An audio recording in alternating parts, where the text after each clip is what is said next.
This is your Barbados Today Evening News Update for Thursday, December the 6th. So glad you could join us. I'm Emmanuel Joseph.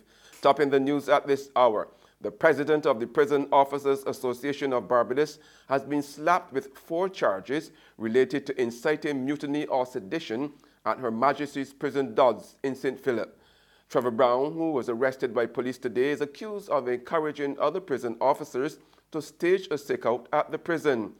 It is alleged that between May 1 and 9, he maliciously endeavored to seduce prison officer Chanel Ellis Vaughan from her duty and did the same thing to Othniel Austin, David Davis, and Stevenson Trotman during the same period. This afternoon, Brown was granted station bail at District C Police Station. He will appear before the District C Magistrates Court located at St. Matthias tomorrow to answer the charges. If convicted, he faces up to 1 year behind bars. 4 Christchurch businesses are still assessing their losses after fire damaged the ICE complex in Hastings, Christchurch early this morning. Delish Deli, Mamma Mia's private offices, Zotabel Hair and Beauty Services, and Total Convenience Minimart were all housed in the complex. Owner of the complex, Van Watson, spoke to Barbados Today on the scene.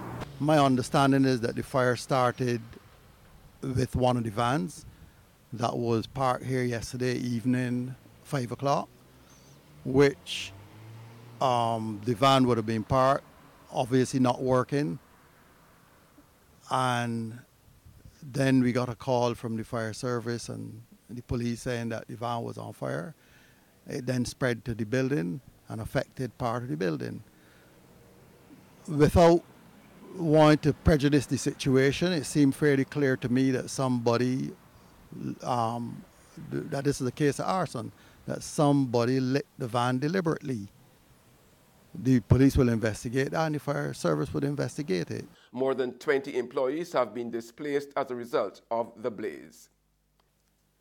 Barbados' struggling international reserves more than doubled today. News of this from Government Economic Advisor Dr. Kevin Greenidge, who pointed out that a promised $200 million from the Inter-American Development Bank had been injected into the reserves. So we have to build back our reserve. The good news is that with the inflows of the IDB money today, our reserves are now past $1 billion.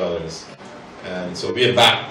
Of course, some of it is borrowed money, but it allows you the space to feel comfortable. So when investors look, they can say, well, look, Barbados is back. That's the word, actually, Barbados is back. And that's the word in the national community. So we expect to restore our debt rating to investment grade, and we expect to have access to international capital markets, but we're not going to be doing that in any hurry, because we intend to keep our affairs in order.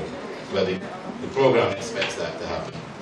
Meanwhile, Greenwich revealed that government is hoping to wind up negotiations and reach a deal with the island's external creditors before the end of March next year.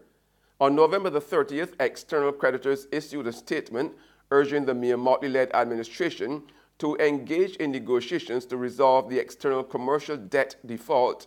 Now, Mr. Greenwich said the negotiations were continuing, even as he noted that only some 20% of the government's debt was external. There's still the foreign component, but 20% of our debt is external debt, and that is still ongoing and negotiations continue there. We expect that to conclude hopefully before the end of the fiscal year. We've sensed up, and what else we've had an improvement in our debt rating from default to minus B. This is Standard & Poor's, and this is solely based on what we've done so far on the outlook. That is at least 4 notches back up. We're not quite in investment grade yet, but if we continue the path we're going, we will be in investment grade very shortly, which means the cost of borrowing in the national capital market, if you choose to go that way, it will be much cheaper. But all indication that we wouldn't do that. There's regional and international news after this short break.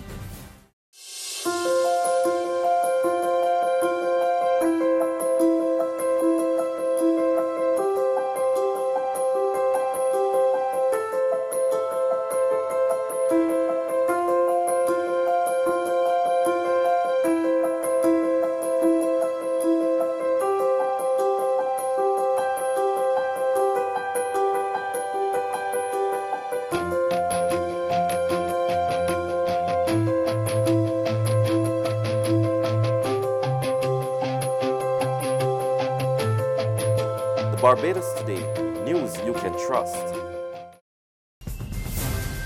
Welcome back with news from the region now. Jamaica is on course to abolish corporal punishment. Word of this from Education Minister Ruel Reid as he addressed a regional conference in Montego Bay yesterday. More in this news report from Jamaica's television.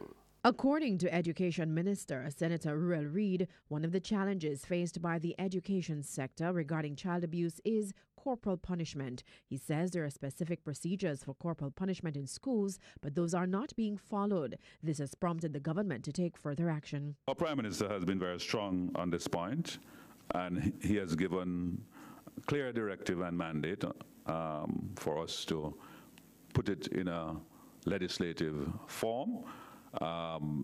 Until I've been able to conclude that, I have the authority to outlaw it by giving an edict to say, and we communicate that to the system, that it's no longer allowable. So bulletins have been sent out to the school system in that regard.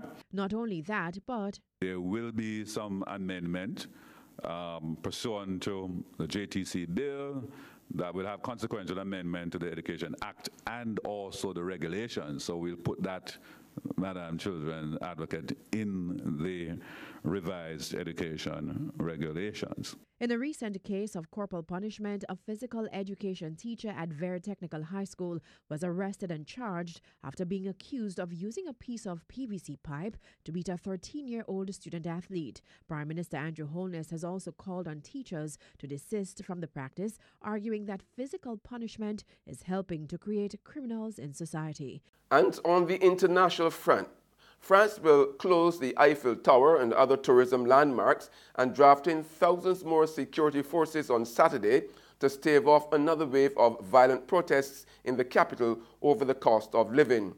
With protests from the Yellow Vest movement calling on social media for Act 4, a fourth weekend of protests, Prime Minister Edouard Philippe said 89,000 police nationwide would be deployed to stop a repeat of last Saturday's mayhem across the country, and in particular Paris, when rioters torched cars and looted shops off the famed Champs-Élysées Boulevard.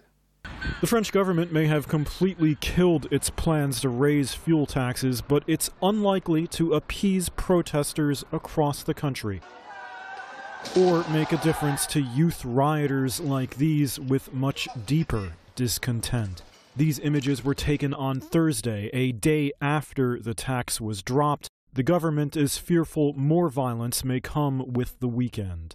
Originally, President Emmanuel Macron's government suspended the planned tax hikes for 6 months, then admitted defeat and killed it outright. The protests, however, have moved far beyond the price of fuel and morphed into a broader rebellion against Macron himself. France is, by some estimates, the most taxed developed country on Earth. It's not clear how the protests might evolve, though. They can't agree on centralized leadership. There's talk of forming a political movement, too, but the protest factions have many different ideologies. Polls suggest most French are against the violent elements which have targeted mostly affluent neighborhoods and their cafes and stores. The same polls, though, also say there's strong support for the peaceful demonstrations. And that's news, but for the very latest, visit our website at www.barbadostoday.bb. You can also subscribe to our e-paper, email updates, or like us on Facebook. And sign up for our breaking news alerts via WhatsApp. We are also on Izumi Media in-bus terminals, as well as Screenplay at supermarkets and the gas stations near you. Now you can also hear us on Mix 96.9 FM. I'm Emmanuel Joseph. Have a fantastic evening.